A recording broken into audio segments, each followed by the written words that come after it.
Welcome to the Activity Call Live. Now let's hear it for our special guest host, Mike Hartlieb. Good morning, Alliance family. Well, it's Friday, and we're getting ready for some big things happening. I think it's next week. Yeah, next week we're going across the pond. That's fancy talk that we're going to Ireland.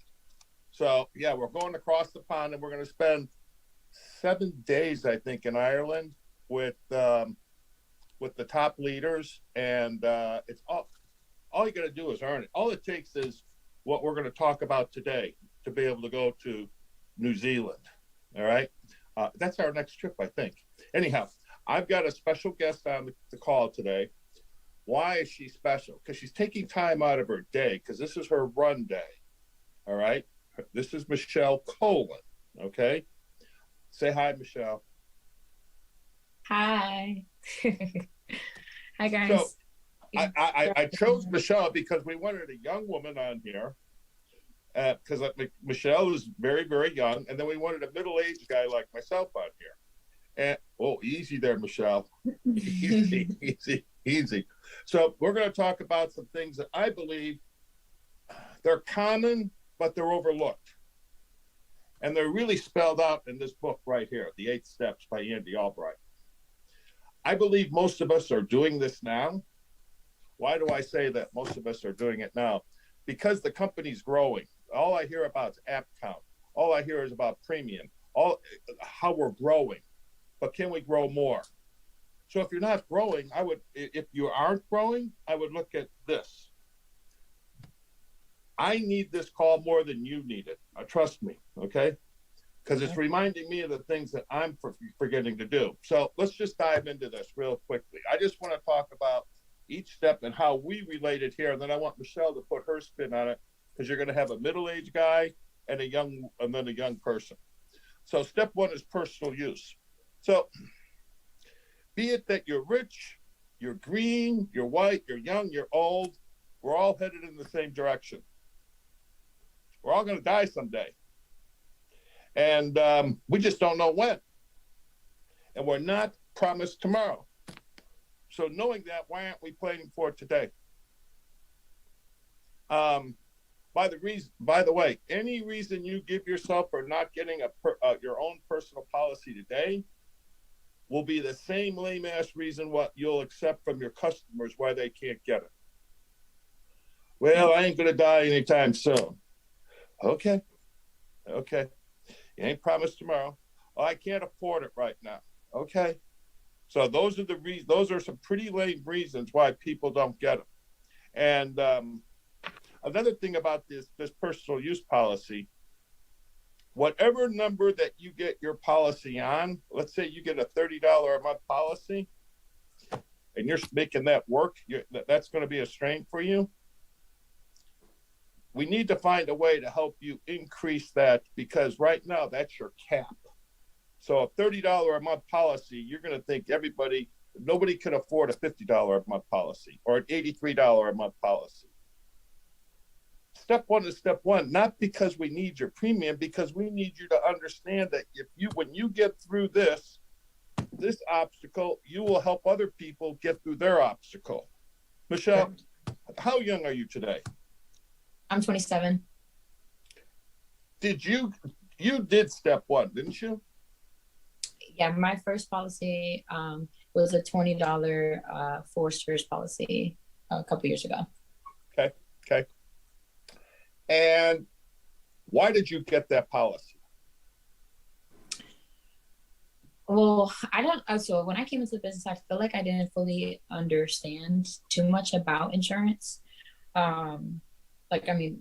My family doesn't talk about it. They're one of those people that all of a sudden, if you tell people you have insurance, you got a target on your back, that kind of thing. So I didn't know much about it. But I knew I couldn't sell it without believing in it myself, because you look crazy. You don't have any type of conviction. There's no credibility. If you don't own a policy with one of the companies that we have, your credibility goes down, because how do you tell somebody that this is the best and then you have something totally different? Or how do you tell somebody that they absolutely need it, they're not promised tomorrow, and then you walk out of there and you're not insured? It's the mechanic with the broken down car. And so nobody's going to buy from you because they don't believe you. And that's mostly what people buy, is they buy you. So now you've got a couple other policies since that $20 a month policy, haven't you? Oh, 100%. I think I have like 5 on myself, maybe like 3 or 4 on Cassie. Okay. So you understand that we're talking to a 26-year-old that have 5 policies. Crazy. And they're more than $20 a month now, right? Yeah, and I still have my $20 a month one. It's just to remind myself of my first one. But yeah, well over $100. You know, it's crazy. I see people, and I tell people this, why do people pay more for their automobile insurance for a car that's worth $20,000 than they do for their life insurance? Are you worth more than $20,000? I mean, yeah. It just blows my mind why people, why a man or a person will insure everything in the world but the most precious commodity they have, and that's their life. They'll insure their business, their car, their home, their jewelry, everything else, their phone, exactly. Yeah. Oh my gosh. Step one is step one for a reason.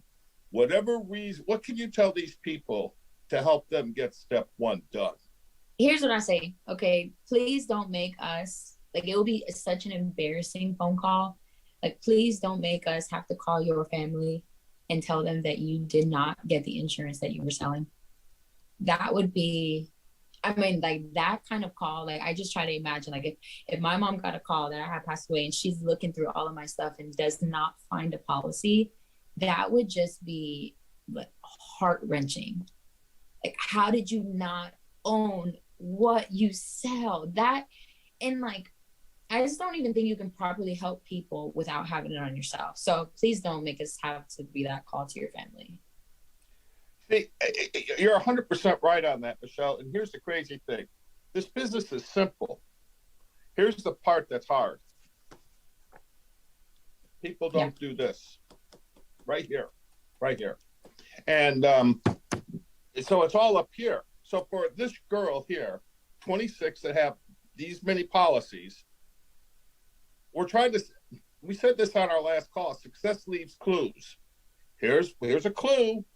Heads up, move, put a wiggle in the jiggle, copy what Michelle is doing. So now step 2 is work. Step 2, we call it income producing activities. There's 3 of them. And if you do these 3 activities 40 hours a week, you'll change your world. Because if nothing changes, nothing's going to change. So Andy Riddle bet me I wouldn't say that, but a good thing I didn't bet him. This is the 4th time Mike has said that to me since he got that post yesterday. Oh my gosh. Oh my God. So income producing activities, there's 3 things we do. Either we're calling and booking appointments, we're going to an appointment, or we're calling a new recruit or an agent. Those are the 3 things, 40 hours a week. Don't mix up or trick yourself with thinking busy work like reading or checking your pending or do some product review.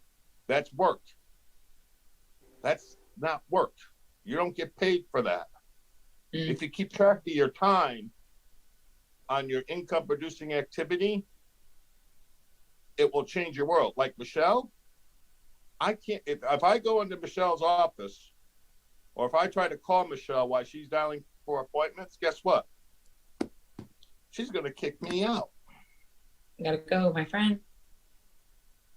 Michelle, just tell them about how, because you're very disciplined on work, very disciplined. What advice can you help tell these people that's across the country right now that's going to help them improve their work? So I think it's really important to know that I was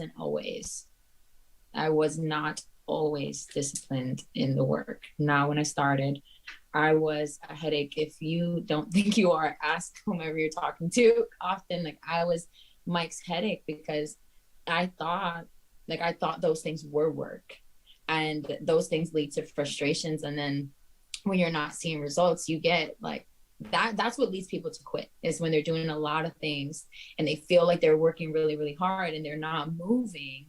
That's when people quit. So what I would say is, it's okay right now, wherever you're at, it's okay if you're not as disciplined, because it's very small changes that you can make. And so for me, it's just like, all right, I know I need to book this many appointments. Even if you get a late start, just stick to whatever you said you were going to do that day. Do you know what I mean? Like, it is okay where you're at. Just make another change. Wake up a little bit earlier. Talk to your mentor a little bit more. You can just, like, I mean, if you're running 2 days a week, maybe let's stretch it to a third. Maybe you need another day. If you're running 4, get somebody to help you work more efficiently in your time. But like, the biggest point of it all is, like, it is okay where you're at, but let's get the ball rolling and make these changes so you can accomplish the things that you want to do. Amen to that. Now, Michelle, do you have a schedule? Yes, I do now. Mm-hmm. And is it written out? Yeah, and it's the same every week. Like, everybody knows what I'm doing on these days. It is not a secret. So you wrote it out on your calendar. Yeah. My assistant knows it. Cassie knows it. You know it. Riddle knows it. Brian knows it. Everybody knows where I am on certain days, what I'm doing. So you don't base it off of your memory, your working, your income producing activity. You don't base it up here. You base it off of your schedule. So you have it written down. Is that correct? Yeah, and my schedule is set up to hit the goals that I want to hit. So your schedule doesn't need to match mine. It doesn't need to match Mike's, but it has to be created to help you hit the goals that you want to hit. Good. Very, very, very good. Very good. Did you ever in the beginning think that doing your pending and reviewing the policy provisions and all this other crap about life insurance, which I never understood? I got to understand the product. It's life insurance. Somebody dies, somebody gets a tax-free check. What else you need to know? So I'm trying to understand. Were you hung up on that, thinking that was work in the beginning? 100%. I was like, I need to know what I'm selling. I need to understand it. I need to be able to read it verbatim and recite it. And it's just, you don't go anywhere with that. And if you realize that there's 10 right answers in every home that you go into. If you're calling from the home and your upline is telling you what to write, they're just choosing their favorite, honestly. So the product really doesn't matter. The one that people care about is the one that's enforced when they die. Yeah. That's good. That took me a long time. That took me a long time to realize. If I can cut your time in half for you guys to realize that, like, people don't actually care about any of the little details. Now, can you help them, save money? Can you help them get into a better plan? Absolutely. But what I mean is, like, don't overwhelm yourself with all of the product knowledge, because at that point, you're just never going to get started. Say that again one more time. The best policy is what? The one that's enforced when they die. Oh, man. See, I don't think people understand that. People sell product, and that's a big nugget. Michelle just told you right there. What does that tell you? Make sure the policy you're getting them is something they can afford while you're working. So don't think that studying products, doing your pending, is work. It's not work. Like I said before, when I try to go talk to Michelle on a dial day, it ain't working. Brian's the same way. Stephanie's the same thing. They will kick me out of their office, or they won't answer the telephone. Yeah. It's that simple. Go ahead. No, I agree with you. And I got to respect that, because it's what they want. Because the business isn't about me, it's about them. the 100% about them. So, anything you want to add to that, Michelle? No, actually, I think we hit it right on the nose. Yeah. Okay, good. Step 3 is listen. This is probably the hardest thing, I think, for most people to do. For me, okay, because let me give you the definition of listening. Listening is hearing what the other person is saying and try to understand what's being said and what it means. To be a good listener, we have to be curious and we have to ask questions to understand better what the person's trying to say. Don't try to jump into the conversation quickly. Anchor yourself on a topic and don't go down rabbit holes that these people are talking about. Like, I have people that try to tell me things and I go right back to it. Like, I'll say, so who's going to get the tax? What are you going to do if they die tomorrow and you don't have this in place? And they'll go off in left field and I'm going right back to the question again. I'll ask the same question, but I'll ask it a different way. So listening is to understand, and hearing, you're just processing noise. You don't have to understand anything. Michelle, you're a very good listener. It wasn't always.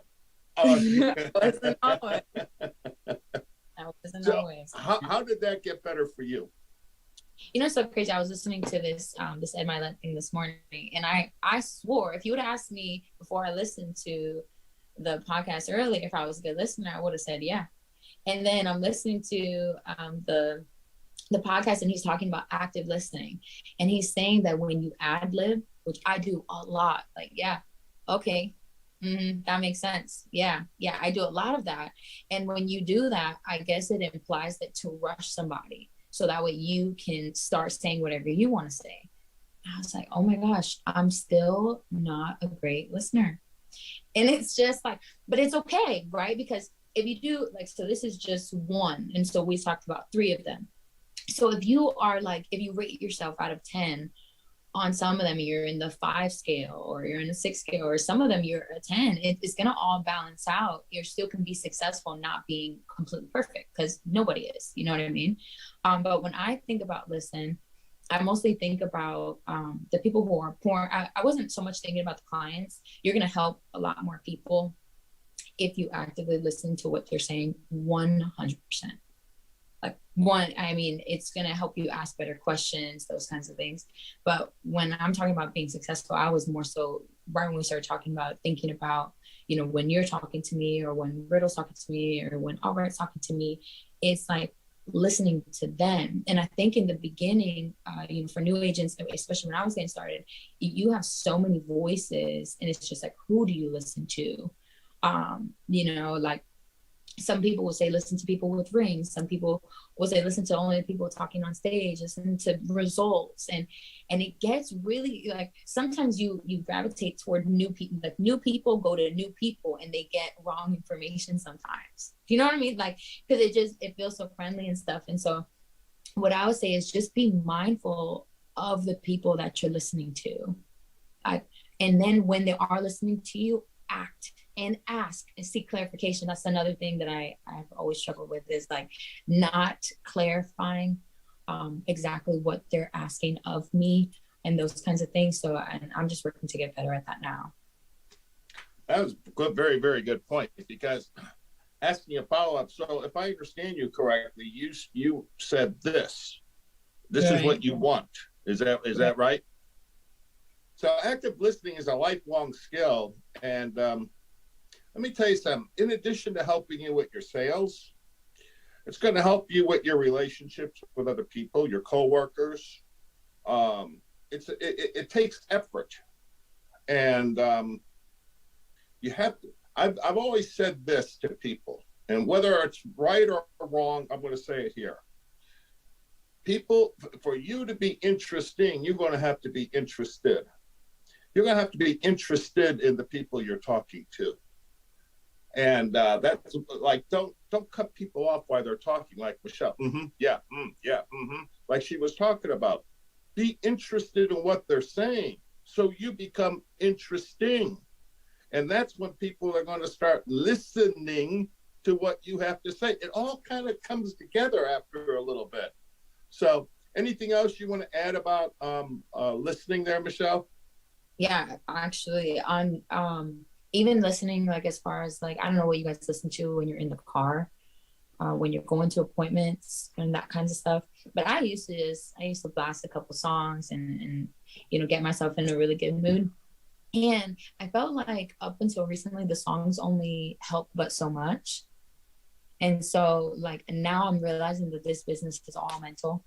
Everything about it is just all mental, keeping your emotions intact and that kind of stuff. And in order to do that, you need more people. Like it can't just be the alliance. You need more like motivational stuff, or at least I do. Can't really speak for you, but like I need more positivity throughout the day and things. So it's almost like I've stopped listening to me, like not completely, but when I'm in the car running appointments, it's just podcasts. I love that, some of the leaders will send stuff down, but also what you find on your own and what makes you feel good. So if you feel good and you look good, you perform good and those things. And so I would definitely say like change what you're listening to, even the small little thing. That's part of the work. If you can just change what you're listening to, I'm sure that's going to make a difference in how you perform as well. Amen to that. I mean, you hit it on the head when you said this business is more mental, because it's simple. Let's just break this down real simple for you. People wrote in, they want help, you call them and you help them. What's so hard about that? What really? Think about it. Really, here's the hardest thing. Right here. Yeah. Right here. That's the hardest thing. Because I hear, like, when we're talking to new agents that want to come on board, and they tell me they've been in the business 20 years. I said, what the heck you want to join this for? I mean, you're still looking for something? I mean, what's going to make you better here than anywhere else? Other than we got a Michelle, you know what I mean? Or we got a Andy Riddle, or Andy Albright, or Robbie Kraft. What is he? The vice president of ARC or something? Chief of ARC? Yeah. That's your what? That's my best friend. So, okay. Step 4 is read. 15 to 20 minutes a day. That's all. That will change your life. If you're not reading and you know how to read, I'm sorry. Andy Albright has put it out there. If you find yourself having difficulty getting started, reading will help you get that. Andy Albright, in this 8 Steps for Success book, on page 85, I believe it is, has put out different books to read. There's a good book to read right here. If you haven't read this, I would read this. Yeah. Michelle, you read this book, right? Yeah. One of my first ones I read. Why is this book good? Because some of you may understand this from in history in school, but they had this thing called the Depression many years ago. This guy sold a lot of insurance during the Depression. Okay, this is before cell phones, so he carried around pockets of quarters. This is before the implementation of the internet. Amazingly enough, all the objections we're hearing today were the same objections they were hearing then. But the only difference is we got the internet. Yeah. Now, if you didn't know that, it's because you didn't do the book. Michelle, you read regularly, right? Yeah, I didn't always. So I love these 8 steps because I'm like, okay, yeah, I have definitely come further than I was, but I have not arrived. I think, I asked somebody the other day, I think it was Riddle. I said, how many books do you read? He's like, like 3 months, 3-4 months. I'm like, yeah. Okay, so, but again, I'm still reading. So again, wherever you're at, as long as you are doing 10 pages a day, I was like a binge reader, like I would do I would read like, let's say an hour, and then I'd be like, all right, I'm good for the week. Like, and it's not how you do it. It's not like that. They say, it's like taking a shower, that kind of stuff. So now I'm just reading consistently, but I need to pick it up. So, But No, Riddle just texted me, and he thinks that I went to high school with this guy during the Depression. no, I was gonna say, when he was like saying all the stuff that was going on, it's because that was, Mike was growing up right then and there. Easy, Tiger. Easy, Tiger. Middle-aged man. Reading's important because another thing about reading is that you're associating with the people. Yeah. And it's so critical because it's overlooked because people don't think they think they know. What you don't know, you don't know. Right. This will change the way you think. This will change the way my thought process is entirely different because of reading. Mine too. And because of the people I'm associating with through books and through the leaders here. So how am I getting better? By the association of the reading.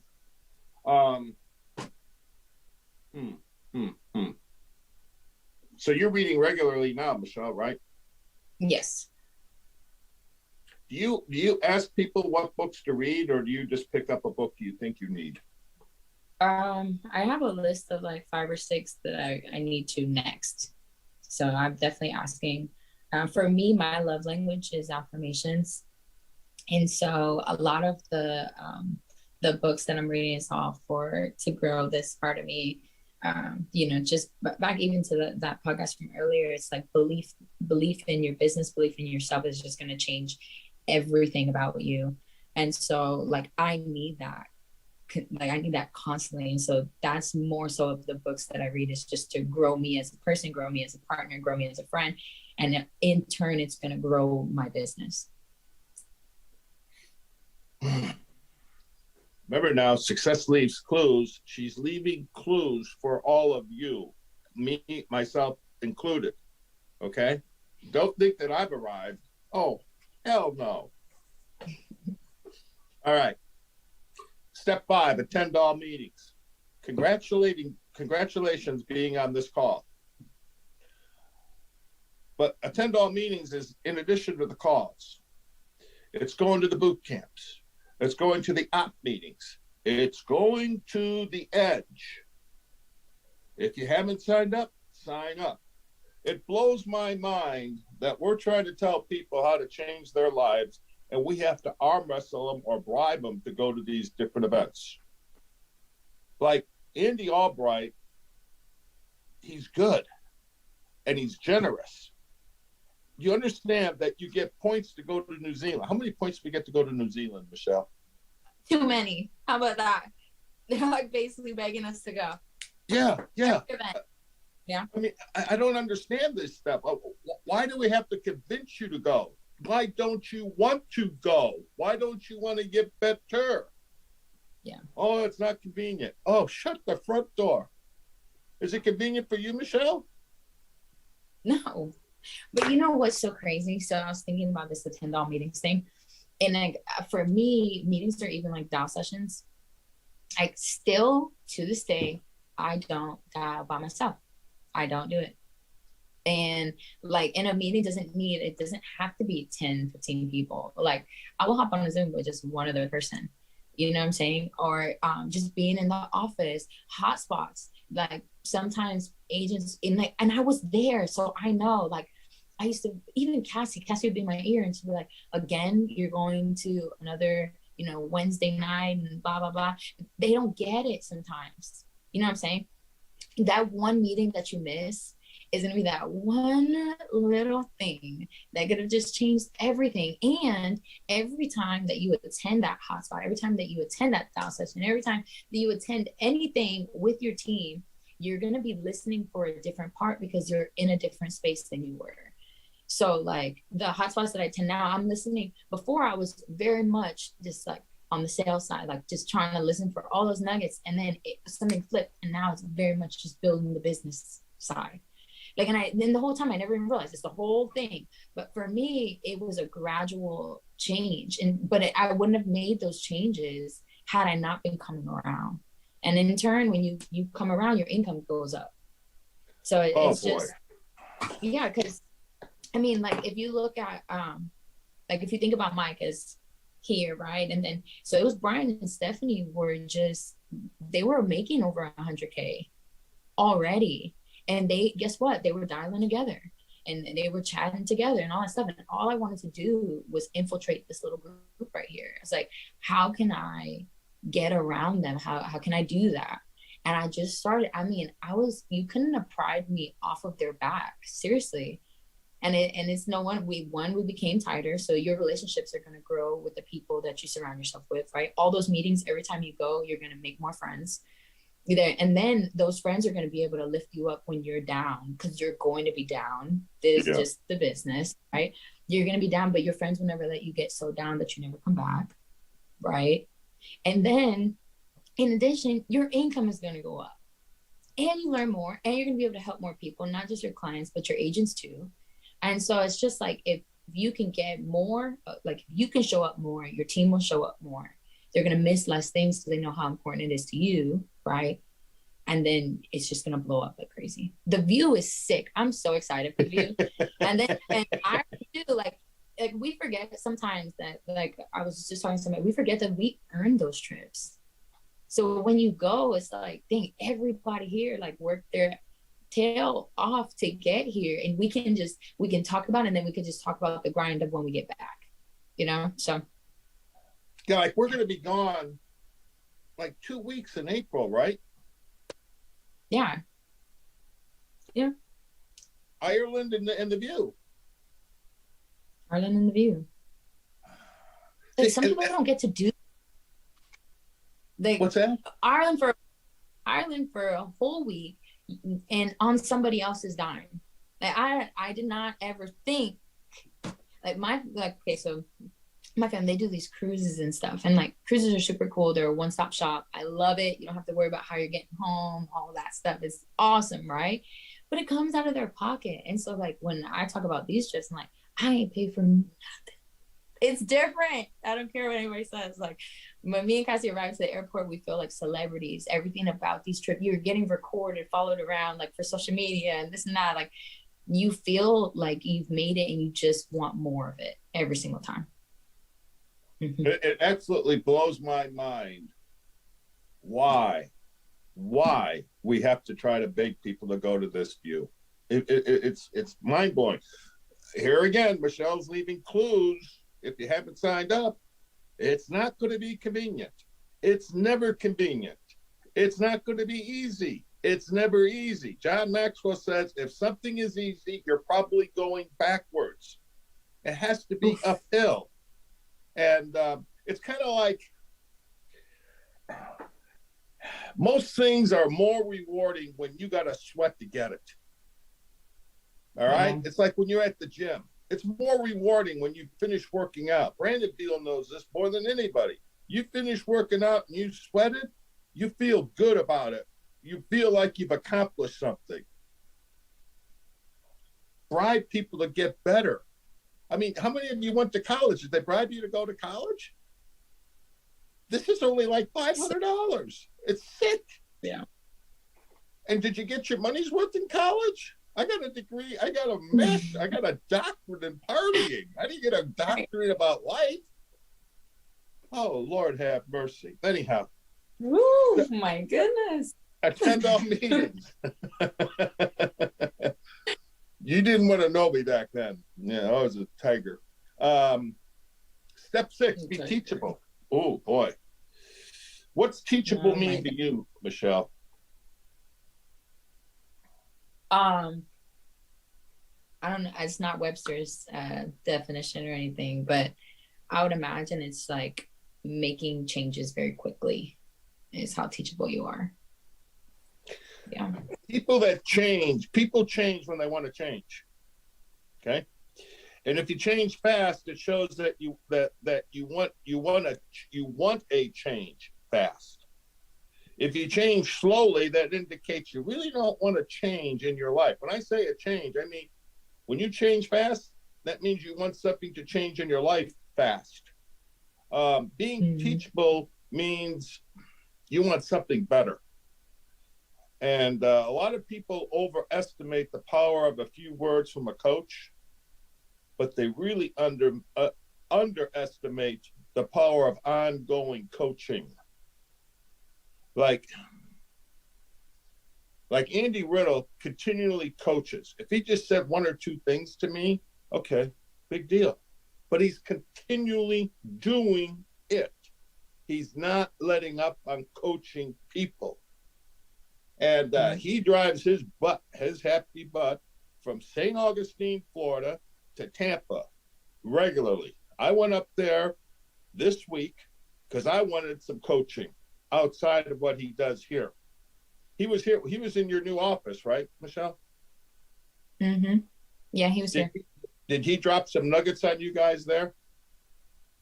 He always does. And I think like for people sometimes, like, and I always say for people, because it was me, like in the beginning, I used to think like when important people would say something important, it'd be like a PSA announcement, like, hey, listen up, is really important.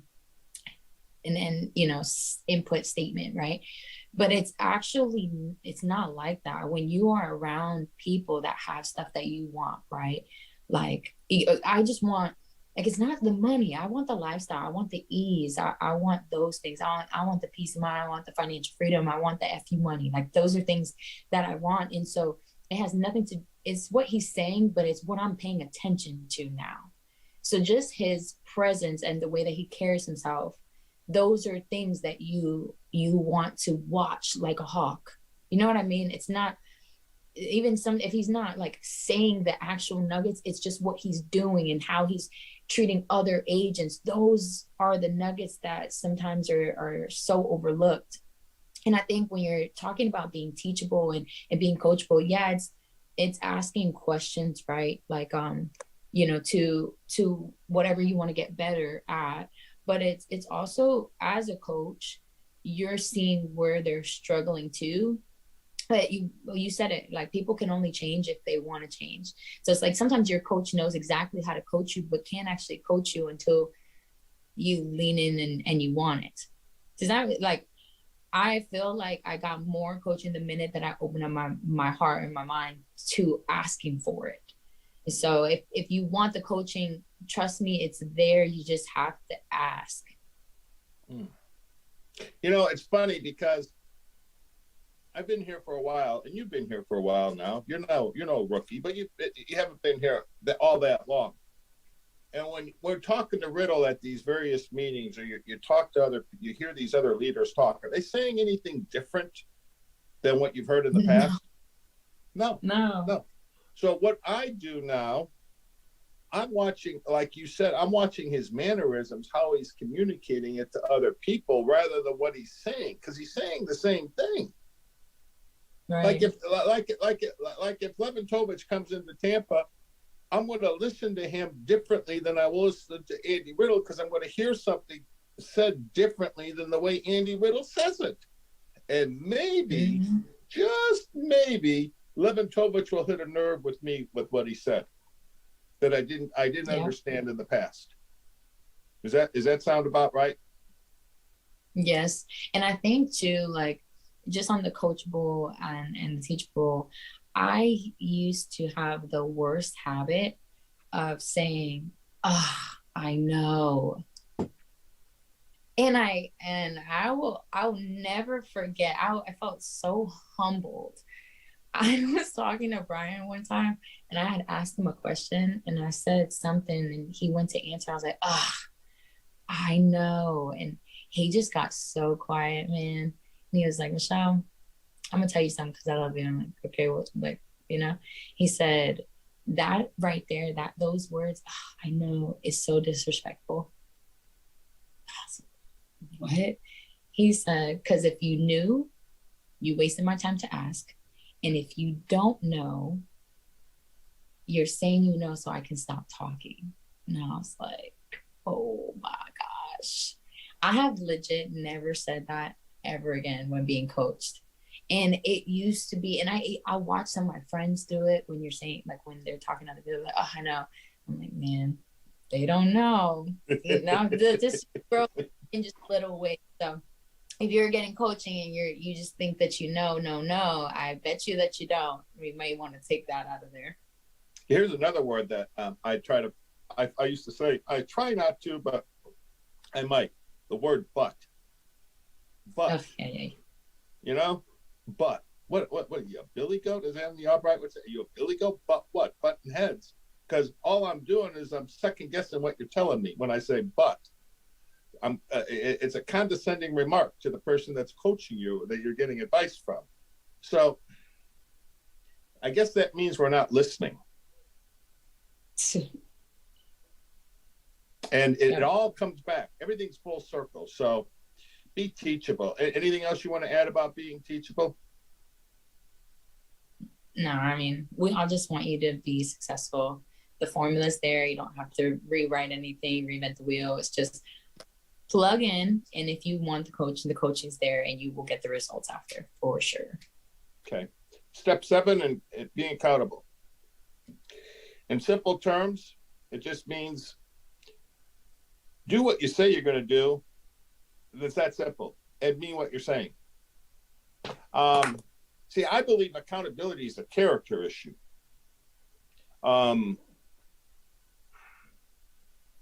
When you change your mind about something, and are you really being accountable to what you want? That's why Andy Albright keeps saying, make a decision when you're in an emotional high, because you're more accountable to yourself at that point. There's only 2 choices in life. There's really only 2 choices in life today. You can accept the conditions as they are, or you can accept the responsibility for changing them. Which one do you want? You can do nothing. Oh my God. Oh my gosh.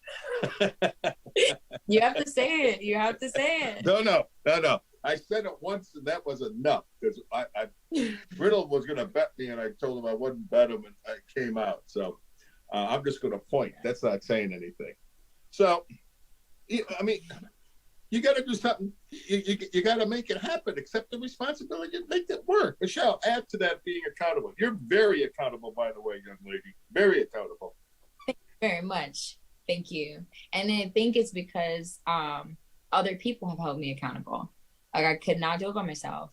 And, in the beginning, wherever you're at, right? Even now, I'm accountable to somebody.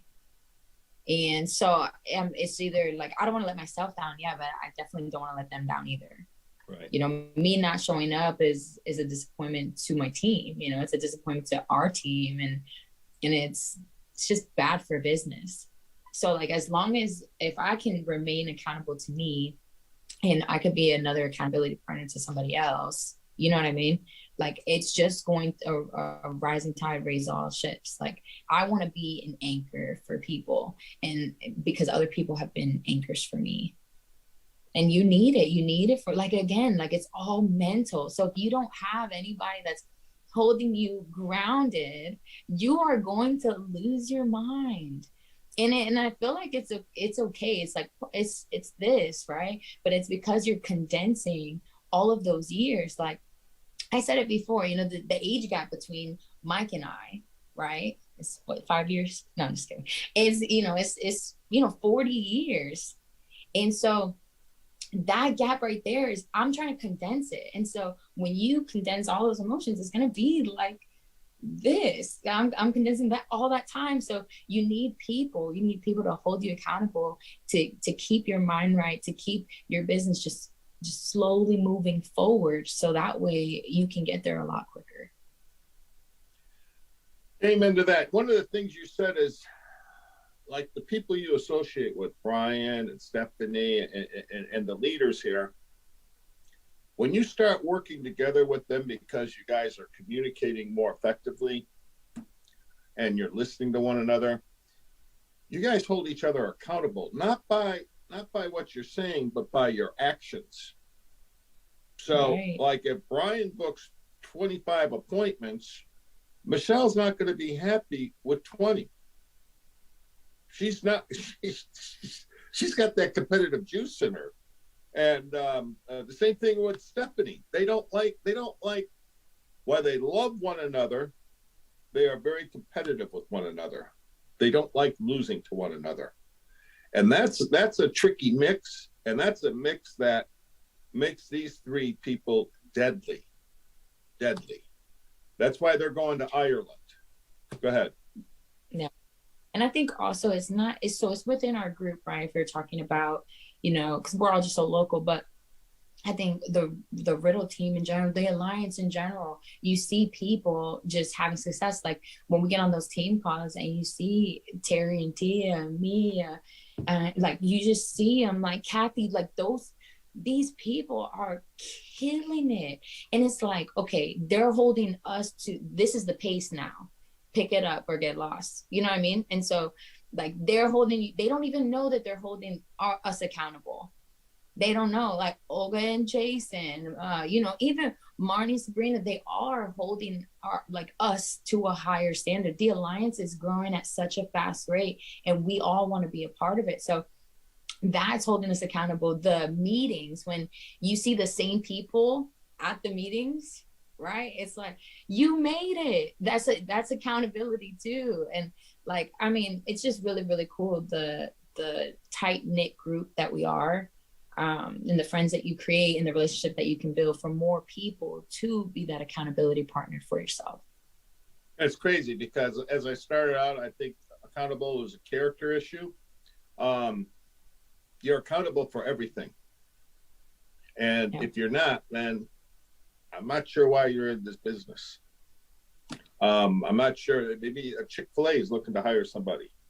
The only person you need to be the only thing you got to be accountable for is thank you for your order. Is that what they say? Or it's a pleasure serving you? No, it's a pleasure.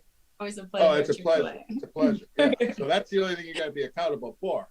That and you get free Chick-fil-A sandwiches. I heard. I don't know if that's true. Accountability, though, can you wake up in the morning and look in the mirror and say you gave it 100%? We were at a conference. I'm trying to think. The hip hop preacher. What's his name again? Can't think of his name. You know who I'm talking about, Michelle? The hip hop preacher. Are you talking about Doc Rock? Are you talking about Doc? No. He asked this question. 2,000 people, 3,000 people in this room. And he says, raise your hands if you're giving 100%. You know how many hands went up? Raise your hands if you're doing 90%. You know how many hands went up? Maybe 2 or 3. Raise your hand if you're doing 80%. Just a couple more hands. When he got to the 50% level, about half the room raised their hand. Half the room. So, it's Eric Thomas, by the way. Huh? Eric Thomas. Eric Thomas. Eric Thomas. That's correct. And thank you, Mike. He's the hip hop preacher. So, I mean, things like that stick. You know what I mean? Like, I realize I'm not giving it 100%. Same. You got a top leader here, Michelle. She realizes she's not giving 100%. Amen. What would it be like today if everybody on this call gave it 100%? Now let's not even say 100%. 90%. 90%. Can you honestly, everybody on this call, say they are giving it 100%? So the last step is to communicate with a positive mental attitude. What's that mean? Communication can be destructive or constructive. You can either pull people towards you or push people away from you. Yeah. It's like you have this red button on the telephone. I know some of you may not have ever seen this, but this little button right here, I have the ability to either hit the green button or hit a red button. And are there times I hit the red button? Yep, 100% of the time. When people are going to call and bitch and whine to me about something. The same thing holds true when you're with customer service. There was an old expression back in the day when Lewis and Clark crossed the country, my grandfather told me. Okay, I wanted to beat you to that, Michelle Kolin. You get leave more that there. bees with honey. You get more bees with honey. So when you're calling people, when you're talking to a customer service person at one of the carriers and you start yelling at them, guess what they're going to do? They're going to put you on hold forever. Or that they're going to hit that red button and say, oh, we got disconnected. Oh, well, I'll wait for the next call, the next person to call who's nice. Communication with a positive mental attitude is good, because this part here, if you're negative, it's going to be communicated to other people. That's why Michelle, when she said she listens to something positive in the car when she's running appointments, so she's not communicating with a negative attitude. She's communicating with a positive attitude. And it draws people. This is why Michelle's so successful. She draws people into her. She's very good at that because of her attitude, that because of her heart. But her heart has got bigger in this business because of the book she's reading and the people she's associating with. And I've never heard Michelle complain. Well, that wouldn't be true. There's one person she complains about. A big bull-faced lie.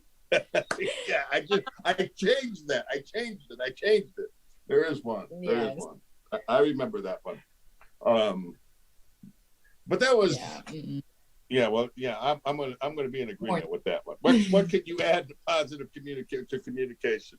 Again, what I love, the 8 steps, there's a word and I don't know it, so you know it, text me. But it's like, it's a scale, you know? And so you may not be accountable right now, but guess what? You can be accountable later today. You can be accountable tomorrow. You can start being accountable the next day. It's something that you can just do. And so communicating with a positive mental attitude is the same thing. When Mike said he never heard me complain, yeah, okay. I was complaining because it's just what you don't know, you don't fully understand. And again, the business is mental. So what you're reading, it helps you get a grip on your emotions.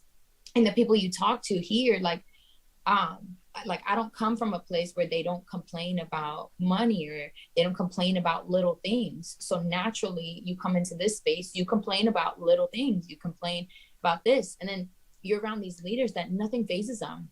You know, I remember Mike Leventovich, he told this story about, you know, Christmas Eve and the gifts got wet because there was a flood. And he's like, well, I got my checkbook out and we went on about our business. I'm like, imagine it being that simple.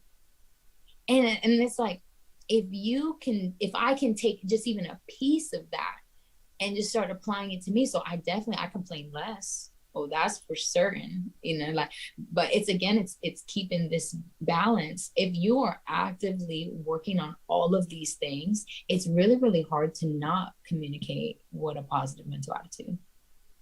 Usually the only reason why you're not communicating positively is because all those other things are lacking. If you're not working, you're not listening, you're not reading, you're not this, and that causes a lot of frustration. And I have absolutely been there, and it's okay if you're there, but let's start doing these little things to make small progress so that way you can start communicating. Oh my God, if this was one of them. I can already see Mike now just sending me pictures of that quote whenever that's just what he wants to say to me. It's just too much. But no, seriously, you can make these small adjustments, change what you're listening to, change what you're around, even try it for a week, change your circle and see how positive you communicate then. You know, see when your income goes up a little bit, see how positively you're communicating then. It's really hard to have a bad day in Ireland. It's going to be even harder to have a bad day in New Zealand. And you guys get to do these things as long as you put in the work, you listen, you read, you attend all the meetings, you're teachable, all that good stuff, you know? We don't have bad days anymore. We have bad moments, but not a bad day. And I'm a firm believer of this. Is there, by the way, Michelle, is any one of these steps, any one of these 8 steps more important than the other?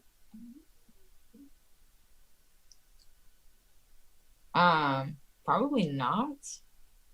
I feel like you can't do one without the other. It'll be really, really hard to be teachable if you don't show up, you know? Exactly. Exactly. So At the end of every week, this is what I would do. This is only if you want to get a better life. This is only if you want to have what Michelle's got. Like, no, does she look like she's stressed out? She just came back from New York not too long ago, bridal shopping, I think it was. Was that what it was? Mike follows me on TikTok. I do. I got to know what's going on. I'm nosy. My gosh. But these 8 steps, they're going to change your business and your life. Now, if you're happy with your life, then if you're happy with your business, I guess you don't have to do anything. But if you want a better life and you want more, not the money, it's not, wanting more money is not the answer. Wanting what money gets you is the answer. Yeah. The why is more important. What is it you really want? Are you willing to grade yourself at the end of the week on these 8 steps? Basics. It's like electricity. We overlook it every day until we're out of electricity. We'll start doing this, right? We'll start doing this today for a week, and then we'll stop doing it again. It's ongoing. So, Michelle, is there anything you want to add to this? Yeah, all of these steps, you guys, like, it's all controlled by you. All of it is you. And like, it's all, if you self-reflect, like, it has whatever else is going on, those things are not going to change. You can't do nothing about it, right? But if you can work on this stuff, the stuff you're in control over, you can change these things. We're going to see a lot more of you because you're going to be all over the leaderboards. You're going to be helping tons of families. You're going to make an impact in your community and your friends. And it's really going to make a big difference in your life. So you're in control to make the changes if you want to. You know, Michelle dropped a lot of clues to you guys today. I'm telling you, success leaves clues. Are you going to take the clues that she dropped, and are you going to implement them? That's the question. If you're not signed up for the View, do it. Don't even ask. Just do it. It's going to sell out. I know it's not going to be convenient. I know it's not going to be cheap. I got it. But you'll make more money by going than not going. I ain't going to beg you to go. If you don't want to go, I can't convince you to go. I can only tell you how good it will be. And you'll hear how good it was when we come back. And then you're going to have FOMO. And all right, Michelle, you want to add anything else to this? We'll wrap it up. No, that is it. I will see all of y'all in Ireland. And the ones I don't see, hopefully I'll see you at the View. All right. Thank you so much for having me. Y'all take care. Have a great weekend. Bye. Bye. Recording stopped.